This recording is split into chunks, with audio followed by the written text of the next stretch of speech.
จาติว่าเป็นน้ำก็ลังว่าบลอนเขียมปลาจาติว่าเป็นต้งเป็นนาบะมีแมงดาก็ลังว่ามีต้นเข้าจาติว่าเป็นเก้าไม้ใหญ่บะมีตกโตก็ลังว่ามีนกเกาเกิดเป็นคนเฮาแล้วบ่มีสินธรรมพระเจ้าคนเท่าเปิ้นจังประมาทดูแควนเจริญปอนเจริญโชคเจริญชัยเจริญมั่งเจริญมีเจริญสรีสวัสดีกับตันสาธุชนคนดีFCรายการทุกท่านมาพระมาแล้วหนาญาติโยมศรัทธามาฟังพระครูวิโรจน์ชยาพรกับรายการธรรมะนึ่งกำลังใจสไตล์ล้านนาโดยอาตมาพระครูวิโรจน์ชยาพรวันนี้ก็อาจจะดูแปลกไปหน่อยหนึ่งเพราะอาตมาภาพครองผ้าสีพระราชนิยมทำไมอาตมาภาพถึงครองผ้าสีพระราชนิยมมาใจผ้าสีเหลืองส้มเหมือนปีผ่านมาเพราะวันนี้ได้มีการทำพิธีสวดถอนซุ้มกำแพงแก้วอุโบสถแล้วก็กำแพงแก้วอุโบสถเพื่อจะบูรณะปฏิสังขรณ์ขึ้นใหม่แล้วในการนี้นั้นต่างหลวงพ่อนับครูโสพลบุญโยภาสหลวงพ่อครูบาจงอุปรวันโนครูบาอาจารย์แถมตนหนึ่งรูปหนึ่งแห่งวัดศรีสว่างห่างดงก็ได้เมตตาเป็นเก้าเป็นกันนำพระสงฆ์จำนวน4 รูปในการถอนแล้วหลังจากนั้นก็ได้มีการทำพิธีคืออาตมาภาพเนี่ยจะสังเกตว่ามีสายสิญจน์มัดมือห้องเข้าเอาขวัญบังสุกุลเป็นบังสุกุลตายเพื่อความเป็นสิริมงคลหลังจากที่ผ่านเรื่องราวต่างๆมาเยอะแยะมากมายเนาะแล้วก็พิสูจน์ทราบแล้วว่ามันมาได้เป็นความจริง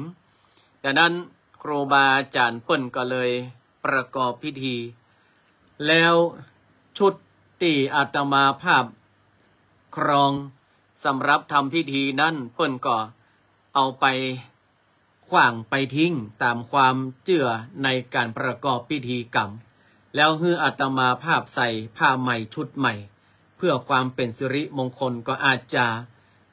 แปลกหูแปลกตาไปพ่องเนาะแต่วันพรุ่งนี้ก็กลับมาเป็นผ้าสีส้มเหมือนเดิมละอันนี้ใส่สำหรับในการคือมันพ้นวันในการประกอบพิธีกรรมในวันนี้อาตมาภาพก็ยังดูแลรักษาอาการของสามเณรที่อยู่ที่โรงพยาบาลแล้วอาตมาภาพนั้นเนี่ยก็เป็นเจ้าอาวาสเป็นผู้ปกครองไปทั้งภาคเช้าไปทั้งภาคบ่ายแล้วก็ไปทั้งภาคค่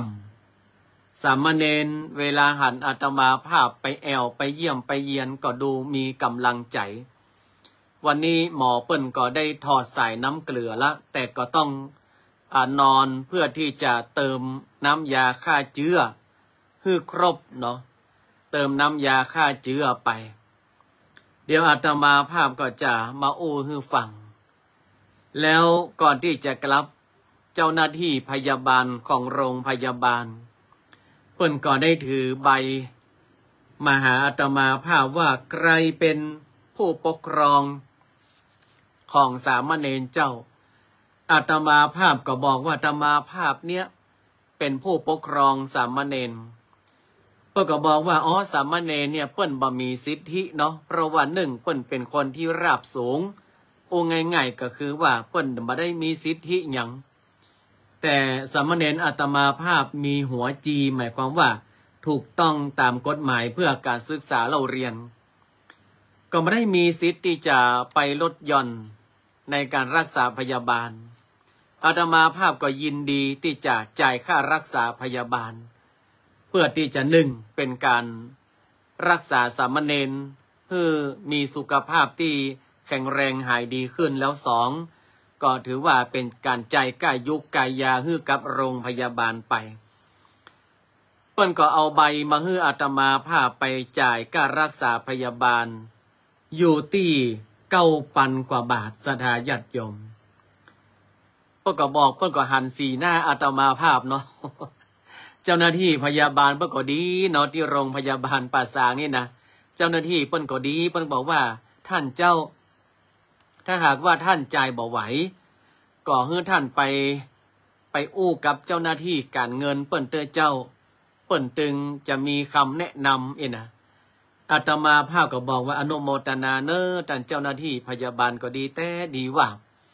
อาตมาภาพก็กำใบนี่ไปเวิร์กไปซ้อใจสตังสถาญาติโยมไปซ้อใจสตังด้วยความว่าเฮาก่อมเจ้าว่าโอ้จะมีเงินคำกำแก้วเป็นไต้เป็นถงอาตมาภาพก็กึดไปสุดตังเรียบร้อยแล้วเอาไปจ่ายเพื่อก็บอกว่าท่านจะจ่ายหมดเลยก็เจ้าอาตมาภาพก็เอาละจ่ายหมดอาตมาภาพบอกว่าจ่ายหมดแล้วก็ไปโกดสตังพอในบัญชีตัวเก่าบัญชีของพระครูวิโรจน์ชยาพรมีอยู่ประมาณ20,000 ปลายเอาจ่ายให้มันถือว่าเป็นลูกเป็นเต้าแล้วอาตมาภาพก็เลยโอนจ่ายไปนี่แล้วพยาบาลก็บอกออกใบเสร็จมาให้อาตมาภาพเนี่ยว่าจ่ายแล้วเนี่ยออกใบเสร็จมาเรียบร้อยเอาไปยื่นให้เจ้าหน้าที่พยาบาล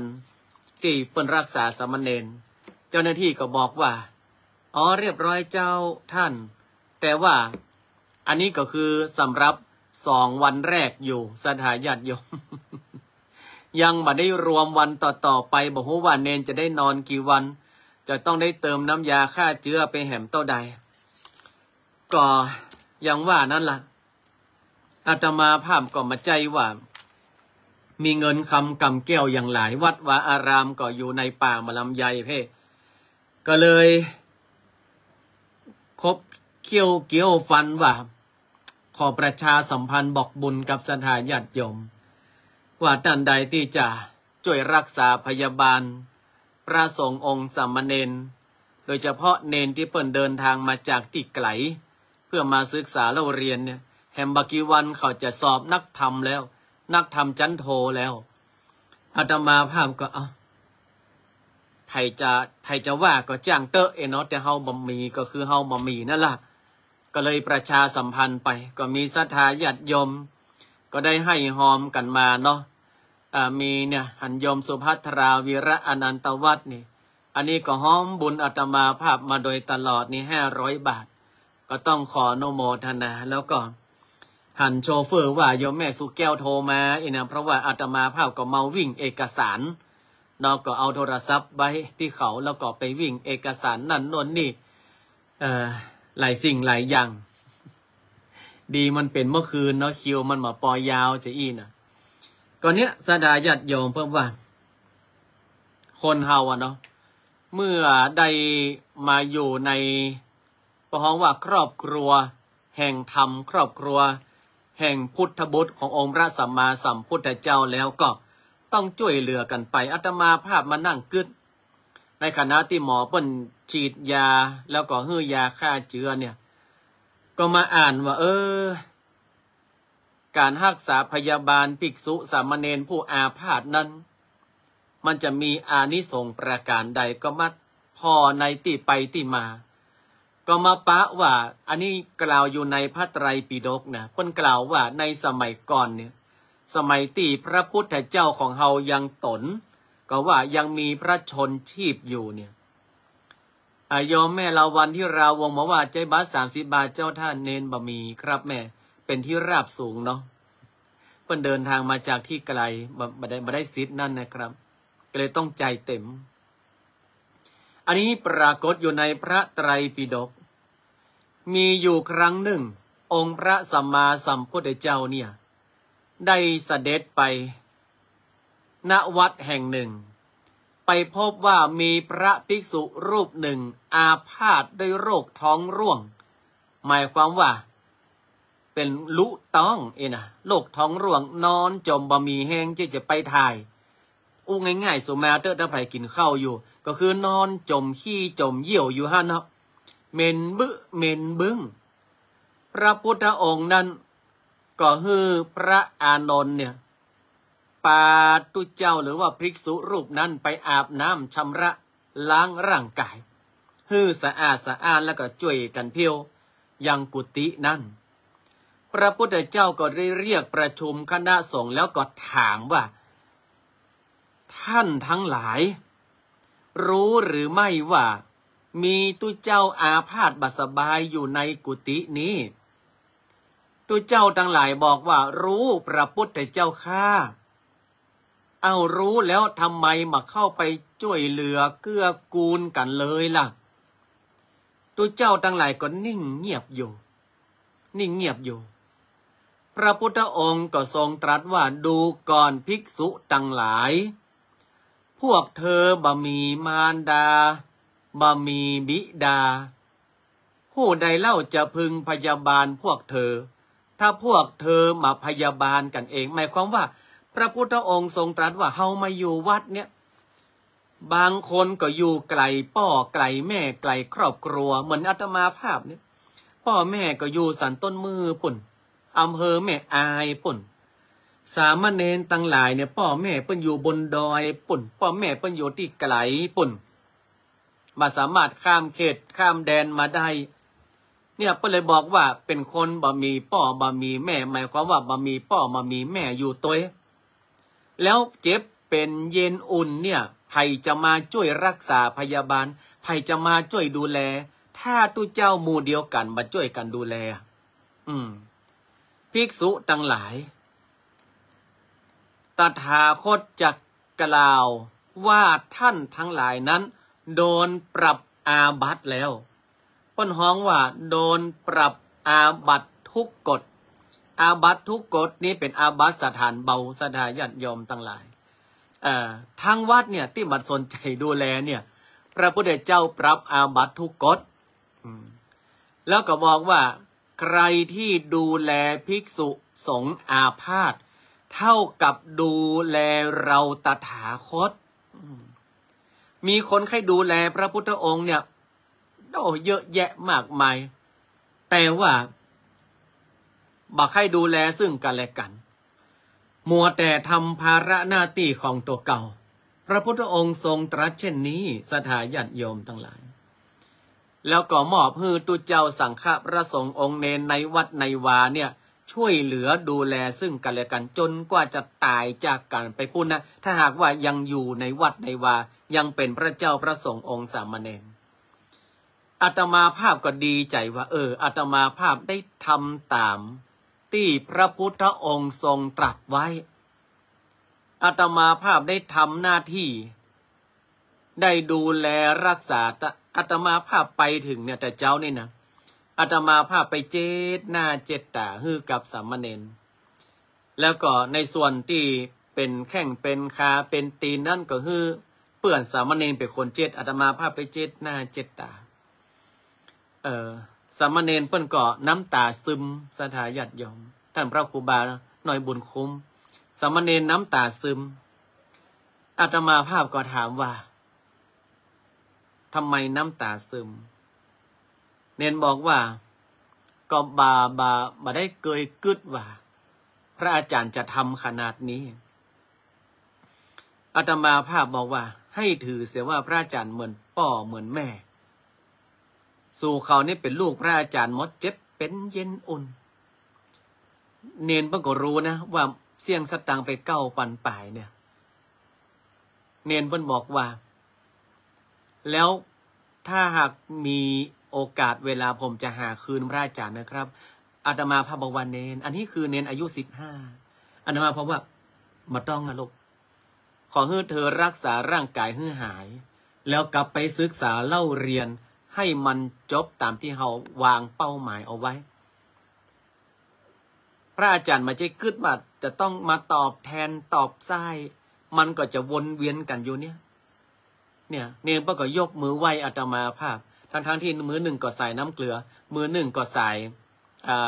เติมน้ำยาอาตมาภาพว่ามันเป็นยังสักพักหนึ่งเนมป้าก็ง่วงเนาะอาตมาภาพก็ถามพยาบาลก็บอกว่ายังบอกมาได้ด้วยนะเจ้าท่านว่าจะได้ออกเมื่อใดแต่ว่าเอาหมอว่าถ้าหมอว่าเลือดดีอย่างดีเหี่ยวดีบ่มีเชื้อบ่มีอย่างก็แหมสักวันก็ถ้าจะได้ออกแล้วอาตมาภาพก็อธิษฐานให้เป็นอย่างนั้นดังนั้นกรรมที่พระพุทธองค์ตรัสกับเหล่าภิกษุทั้งหลายในคณะนั้นที่บอกว่าดูก่อนภิกษุทั้งหลายพวกเธอไม่มีมารดาบิดาผู้ใดเล่าจะพึงพยาบาลพวกเธอถ้าหากว่ามีใครเจ็บเป็นเย็นอุ่นดังนั้นสิ่งต่างๆเหล่านี้ศรัทธาญาติโยมทั้งหลายจึงถือได้ว่าถ้าหากว่าไผ่ได้ร่วมอย่างเงี้ยยังคุณโยมลาวันที่ราวงเนี่ยร่วมมาแห่ม500 บาทแล้วก็มีหลายๆท่าน100 200 50 บาท10 บาท20 บาทเนี่ยก็ถือว่าได้ช่วยกันดูแลรักษาพระสงฆ์องค์สามเณรผู้อาพาธเนาะอาตมาภาพก็อันนั้นรับหูคบเขี้ยวคบกลางไผ่จะว่าใดก็จังเถอะแต่อาตมาภาพก็มาใช้ว่าทุกเจ้ามีมาใช้ว่าทุกเจ้ามีคือมาใช้ว่าทุกเจ้ามีเงินมีคำเนี่ยตึงบัญชีอาตมาภาพมี20,000 ป่ายศรัทธาญาติโยมอันนี้บอกไปเลย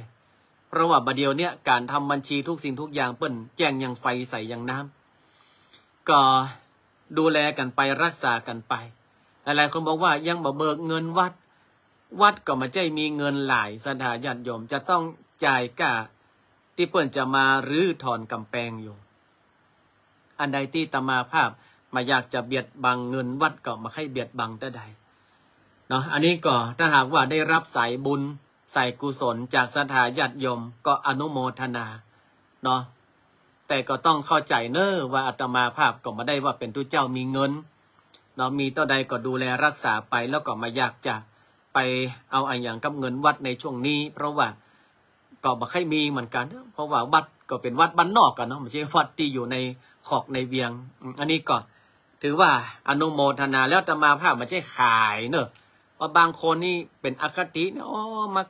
มาขายเจ็บขายไข้ของสามเณรเนี่ยจ่ายแล้วศรัทธาญาติโยมใบเสร็จมินี่จ่ายแล้วแต่ว่าถ้าได้ก็อนุโมทนาถ้ามาได้ก็เป็นยักษ์อาตมาภาพตัวดีใจแล้วที่ว่าได้ดูแลเขาตามกรรมที่องค์พระสัมมาสัมพุทธเจ้าเปิ้นได้ตรัสเอาไว้เนาะในวันนี้อาตมาภาพก็ยังเอาข้อคิดดีๆจาก Facebook ของวัดน้ำพุตำบลป่าซักอำเภอเมืองเปิ้นก็มีข้อคิดดีๆว่าฝากชีวิตไว้กับสติฝากอนาคตไว้กับปัญญาฝากความสำเร็จไว้กับความพยายามอย่างนี้เรียกว่าเราฝากถูกต้องบางคนเนี่ยฝากชีวิตไว้กับเกาไม้ฝากชีวิตไว้กับสิ่งอย่างต่างๆที่มันจะดลบันดาลให้เราได้เงินแต่มันถ้ามันเป็นความหวังอาตมาภาพก็ไม่ว่าอะไรแต่ว่าเอานี่ไว้เตือนตัวเก่าได้ว่าฝากชีวิตไว้กับสติขับรถขับราถ้าเราไม่มีสติเป็นอย่างใดศรัทธาญาติโยมตะเกียบอาตมาภาพเพิ่งอ่านข่าวก่อนเข้ารายการมี2 สามีภรรยาเหมือนกันจะฟังไปดูแลพ่อที่ป่วยอยู่ที่โรงพยาบาลแล้วก็โรงพยาบาลเนี่ย2 คนเนี่ยก็บ่เคยมาสักเตื้อก็จับ GPS แล้วโดยอารามรีบร้อนเนาะสติมาอยู่กับเนื้อกับตัวคุณโยมสุภัทราฝ่าไฟแดงโยมแม่สุแก้วปรากฏมีรถเก่งคันหนึ่งเปิ้นมาไฟเขียวเนี่ยถูกต้องเนี่ยส่องกันนี่ก็เลยจนกันตัดที่แยกพอดีเจ็บตึงกู้แทนที่จะได้ไปดูแลพ่อตัวเก่าก็ต้องเข้าโรงพยาบาลแถมมาปอคู่กรณีก็เจ็บนักปะก็ไปซองผัวเมียเหมือนกันเจ็บตึงกู้เนี่ยหากอดถ้าขับรถเนี่ยไม่มีสตินะชีวิตเฮานี่มันเหมือนกับแขวนไว้กับเส้นได้ฉะนั้นฝากชีวิตไว้กับอะไรดีที่สุดคือไว้กับสติเนี่ย สติมาปัญญาเกิดสติเตลิดมันจังเกิดปัญหา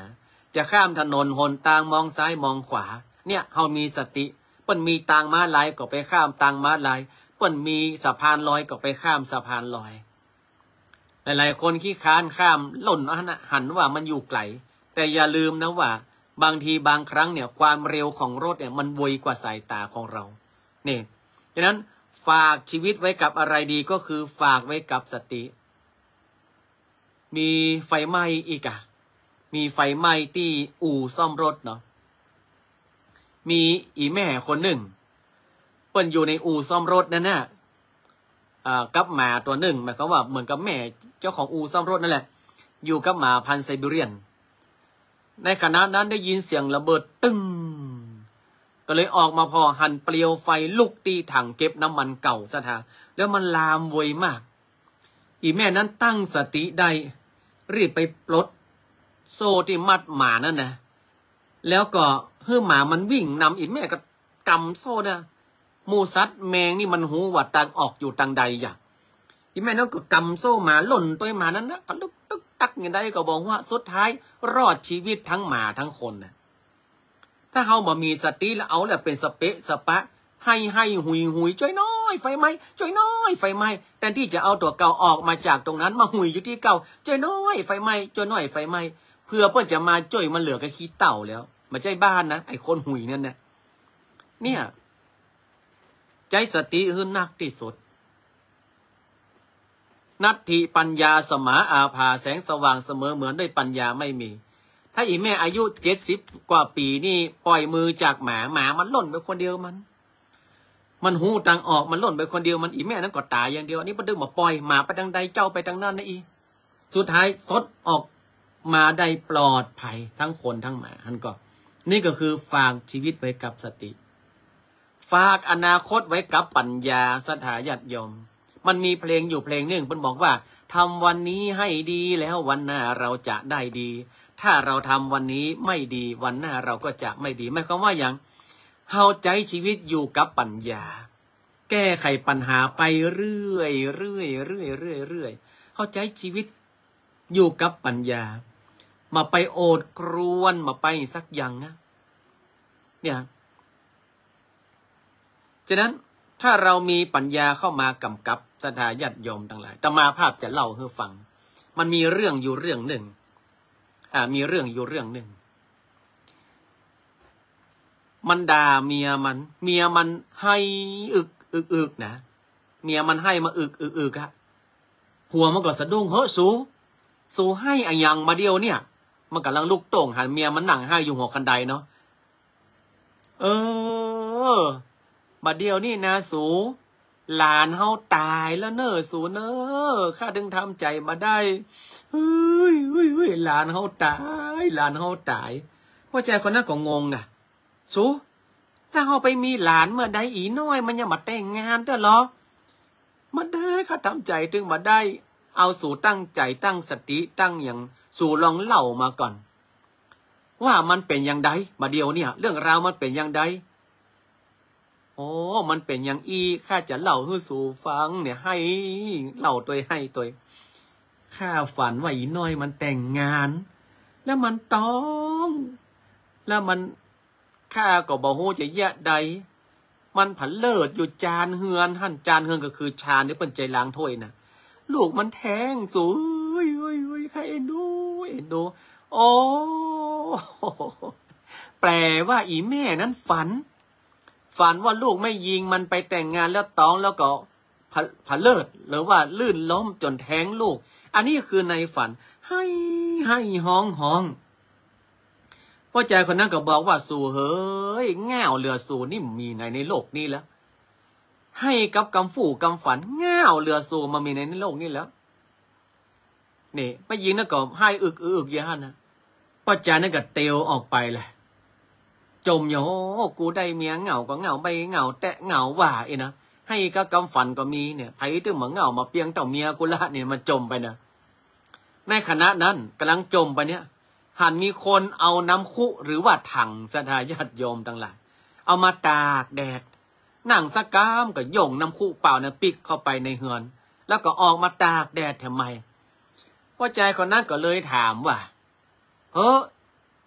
สู่เขาเอาน้ำคูเปล่ามาตากแดดแล้วเอาน้ำคูเปล่าเข้าไปแล้วก็น้ำคูเปล่ามาตากแดดสู่เขายิ่งอย่างนั่นไอ้คนที่ติ้วน้ำคูติ้วถังที่บัดตากแดดเข้าเฮือนนั่นนะมันก็ด้วยความเหนื่อยล้าเนาะมาหลายรอบลุงพอดีว่าผมแปลงบ้านเนี่ยแล้วก็แปลงหน้าต่างมันน้อยไปหน่อยในห้องมันมืดผมก็เลยเอาน้ำคุเนี่ยเอามาตวงเอาแสงแดดวะแล้วเอาไปไว้ใส่ในห้องเพื่อมันจะแจ้งขึ้นอีโลใจคนนั้นเอามือกำหัวแล้วกูก็ว่าเมียกูเหงาแล้วนะยังมาเต้าบ้าตัวนี้เจ้าก้อยมันจะไปแจ้งยังไงเอาน้ำคุเปล่ามาตวงแสงแดดแล้วเอาไปหะใส่ห้องให้มันแจ้งมันก็ใช่หัวลุกดิกก็ว่าเมียกูเหงาแล้วบ้าเรื่องเหงาหรือเมียกูก่อนอีกขณะที่เตียวไปแถมน้อยหนึ่งได้ยินเสียงดึง1 2 3ดึง1 2 3ดึง1 2ดึงอันยังล่ำเรือเขาดึงอันยังมาเดียวเนี่ยไปพอนี้มีปัจจัยอยู่ฝั่งละ3-4 คนดึงต้นไม้สถาญาติโยมไม้ต้นนี่นะมันจะเอามาแปลงเสาเฮือเนี่ยดึง1 2 3ดึง1 2 3ดึงกันนี่ฝั่งละ4 คนป้าใจคนนั้นก็เลยถามแถมเดี๋ยวสู่เขายังกันมาเดียวเนี่ยดึงอันยังเขาก็วางไม้ลงด้วยความเหนื่อยล้าเนาะอิดพอดีเนี่ยผมเอาไม้เนี่ยตัดไม้มาแปลงเสาลุงมันวิดไปสักหมอกเกิงคืบนี่มาได้นะแล้วยาได้ก็มาจ้างยาได้ผมเขาก็ช่วยกันดึงไม้กะแฮมเกิงเดียวมาได้เนี่ยเพื่อมันยืดออกมาแล้วมันจะจับพอดีมันต้องไปตัดใหม่มันไปมีที่ไหนดึงไม้ให้มันยืดขนาดแค่ว่าบาดตัวเอาน้ำคูตากแดดมันเหงาแล้วนะสู้เขาก็ยังเหงาอยู่เนี่ยแต่นะโยมแม่มิตรขนองนึกเนาะโยมแม่ดวงทิพย์พร้อมด้วยลูกหลานจากอำเภอแม่สอดอันนี้ทำบุญการรักษาพยาบาลสามเณร1,000 บาทสาธุอนุโมทนากับโยมแม่มิตรขนองนึกและครอบครัวจากอำเภอแม่สอดเนาะพร้อมด้วยลูกหลานตันเต้ากูคนบุญนี้กุศลนี้ก็ขอให้แม่มิตรโยมแม่มิตรขนองนึกนั้นสมประสงค์อันที่รอคอยมาอย่างยาวนานของฮื้อสมประสงค์ของฮื้อสำเร็จกุสิ่งกุอย่างเนอโยมแม่มิตรขนองนึกเนอสาธุเนอมันก็งึดเหมือนกันนะตายอีลำเหลือจากที่มันจมเมียมาว่าในโลกนี่มันมีไผง่าวเต้าเมียเฮาเนี่ยปิกเข้าไปแห่ใหม่นี่เมียมันดักแล้วมันก็บอกว่าสูเอาอีกันแล้วกันฮื้อสูอยู่กับความจริงเนอะห้องอีน้อยไหมให้มันเกิดปัญญาให้มันเกิดแสงสว่างข้าหูละว่าคนที่มันลวกเหลือสูก็มีเปลอะอยู่ฉะนั้นการที่เราฝากอนาคตไว้กับปัญญาก็คือว่าทำปัจจุบันทำวันนี้ให้มันดีเนี่ยอันนี้สำคัญเนาะวันนี้สำคัญทำแล้วเราจะฝากความสำเร็จไว้กับอะไรอย่างฝากความสำเร็จไว้กับความพยายามความพยายามอยู่ที่ไหนความพยายามอยู่ที่นั่น เมื่อความพยายามอยู่ที่นั่นแล้วความสำเร็จมันก็จะอยู่ที่นั่นนะไม่เลี้ยงซอยจิรนันท์วงศายะประกอบร่วมทำบุญ อนุโมทนาเนอะอันนี้การรักษาพยาบาลสามเณรความพยายามที่ไหนความพยายามอยู่ที่นั่นแล้วก็ความสำเร็จก็จะอยู่ที่นั่นเฮาพยายามไปเตะสถาญาติโยมทั้งหลายมันดีกว่าเฮามาเยี่ยอย่างนะเฮาพยายามแล้วมันบ่สำเร็จก็มันยิ่งดีกว่าเฮาที่มันมาเยี่ยอย่างหลายคนเนี่ยเปิ้นรักษาตัวเก่าไปว่าคือเปิ้นยังมาเก็บเงินเก็บคำไว้ให้กับลูกกับหลานไปรักษามันยังมันรักษามาใจหายล้ออย่างแต่เปิ้นก็พยายามที่จะรักษาให้มันดีที่สุดถ้าตายไปแล้วเฮาก็ไม่ได้ติดข้องมองใจแล้วอย่างหลายคนบอกว่าจะพยายามไปยะใดมันไม่ใช่มีอย่างดีขึ้น มันก็ยังดีกว่าไม่พยายามเนาะคุณโยมแม่สีวันโชคดวงดีเนาะอย่าเอาปลูกมะกล้วยกาเขาว่าไปปลูกมันจะได้มันจะได้เงินเหมือนมะลำไยอย่าแต่เขาก็พยายามปลูกแล้วมะกล้วยกายังน้อยเพราะก็คนมามากหวานก็กินได้อย่างเนี่ยฉะนั้นก็เลยบอกว่าอะไรก็ตามนะขอให้พยายามเสียก่อนถ้าเกิดความสำเร็จอันเกิดจากความพยายามของเรานั้นมันภูมิใจอย่างสามเณรที่ไปรักษาพยาบาลเนี่ยถ้าหายแล้วอาการดีอาตมาภาพก็ดีใจแล้วเสี่ยงเงินเสี่ยงคำไปเดี๋ยวเขาก็ศรัทธานาบุญกะอย่างกะเขาได้เงินคำกำแก้วมามันก็ดีแล้วเสียสามเณรเปิ้นสุขภาพดีแต่ถ้าเขาเมาขี้จี้ถ้ามันเป็นอย่างไปคนเปิ้นเป็นพ่อเป็นแม่เปิ้นและเฮาเฮกะมันจะติดข้องมองใจหรือว่าเราอะไรสักอย่างหนึ่งเรายังไม่ได้มีความพยายามเลยก็ไปตัดสินมันว่ามันมาสำเร็จอันเนี้ยชีวิตเราจะเนรมิตขึ้นมาได้อย่างไรถ้าเราไม่พยายามศรัทธาญาติโยมต่างหลายดังนั้นฝากชีวิตไว้กับสติฝากอนาคตไว้กับปัญญาฝากความสำเร็จไว้กับความพยายามชีวิตเราไม่สามารถเนรมิตอะไรได้เหมือนดังนิทานที่ว่าจูบนิ้วแล้วปิ้งปิ้งปิ้งจินนี่จ้าขอพรได้3 ข้อนั่นนะมีอันนิทานนั้นมันก็ว่าได้หมดนะกะมันก็ยะได้หมดนะกะมันเป็นนิทานนะขอพรได้3 ข้อนะจ๊ะนายจ๋าอย่าอันดับแรกอาตมาภาพจะขออย่างขอให้อาตมาภาพนั้นมามีโรคภัยไข้เจ็บอย่างอ่ะถ้าเท่าก็คือเท่าแบบแข็งแรงนะไอ้น้องมามีโรคภัยไข้เจ็บอย่างนะขอเท่าก็คือมันแข็งแรงหนุ่มกำลำก็คือแข็งแรงเต้าตายเพราะน้องเนี่ยแล้วข้อ2 ข้อ 3นี่มาบอกว่าขออย่างเนี่ยถ้าได้แต่นะแต่ว่าในชีวิตความเป็นจริงมันมีใครจะมาฮื้อปอนเฮาขนาดนั้นนะฉะนั้นมันอยู่ที่ความพยายามของเรามันอยู่ที่สติปัญญาของเราชีวิตเราอยู่ที่ตัวเราชีวิตเรามันได้อยู่ที่เก้าไม้ศรัทธาญาติโยมทั้งหลายเนาะแต่เก้าไม้นั้นเป็นความหวังเฮามาได้ โยมแม่วันเพ็ญคำพิโรบอกว่าโยมแม่เข้ามาแล้วเจ้าสาธุเนาะนี่โยมแม่สุกแก้วคำอ้วนก็เข้ามาละอาตมาภาพก็อย่างว่าเนี่ยก็หลังจากที่เดียวออกรายการเสร็จเนาะก็จะออกไปอาบน้ำมนต์เนี่ยนี่มัดมือเปิ่นห้องเข้าเอาขวัญออกไปอาบน้ำมนต์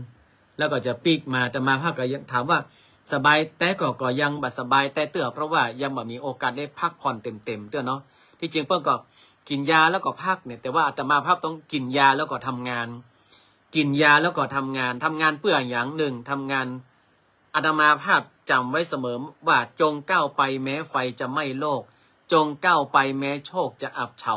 จงก้าวไปแม้ใครจะด่าเราจงก้าวไปแม้ใครเขาเฝ้านินทาจงก้าวไปเพื่อชาติศาสตร์กษัตริย์จงก้าวไปเพื่อขจัดมวลปัญหาจงก้าวไปเพื่อตัวของเราได้พัฒนาจงก้าวไปเพื่อประชาศรัทธาเราอาตมาภาพนึงยอมรับเนาะเรื่องราวที่ผ่านมาเนี่ยโดนด่าโดนว่าโดนอย่างสปะแต่อาตมาภาพเอากาลเวลาเป็นเครื่องพิสูจน์จนผ่านพ้นมันมาได้เนี่ยแล้วอาตมาภาพก็แม้ว่าใครจะด่าจะว่าอย่างก็จ้างเตอะเนาะหลายๆคนที่เปิ้นโลกสวยก็ว่าอาตมาภาพนั้นหากินกับสามเณรแต่อาตมาภาพไม่ได้หากินเพียงแค่ยอมรับตัวเองว่าเฮาบ่มีเมื่อบ่มีตัวเจ้าจะไปแยกการยังก็มาได้เงินเดือนเจ้าวาด1,800ศรัทธาญาติโยมมันก็หมดต้องบอกวันแรกกัน1,800นี่เนาะดังนั้นอาตมาภาพก็ต้องอนุโมทนาเนอะทุกท่านที่ช่วยการรักษาพยาบาลสามเณรที่ช่วยการรักษาพยาบาลสามเณรมาท่านใดที่ช่วยการรักษาพยาบาลสามเณรมาก็ดีก็ขอให้ไร้โรคไร้ภัยอยู่ดีมีสุขเนอะแล้วก็มีผู้ไม่ประสงค์จะออกนามเพื่อก่อทำบุญวันเกิดวันนี้โดยการร่วมทำบุญการรักษาพยาบาลสามเณรก็ขอให้ทั้งตัวผู้ไม่ประสงค์จะออกนามและครอบครัวจงมีความสุขไร้โรคไร้ภัยเนาะอโรคยาปรมาลาภา แม้นว่าอานิสงส์อันรักษาพยาบาลอานิสงส์การรักษาพยาบาลพระสงฆ์สำเร็จอาพาธอันมีด้วยประการใดอันพระพุทธองค์ทรงตรัสสรรเสริญด้วยประการใดขอให้อานิสงส์นั้นและกรรมตรัสสรรเสริญของพระพุทธองค์นั้นจงรักษาและถึงยังศรัทธาญาติโยมทุกท่านด้วยเถิดสาธุอนุโมทนา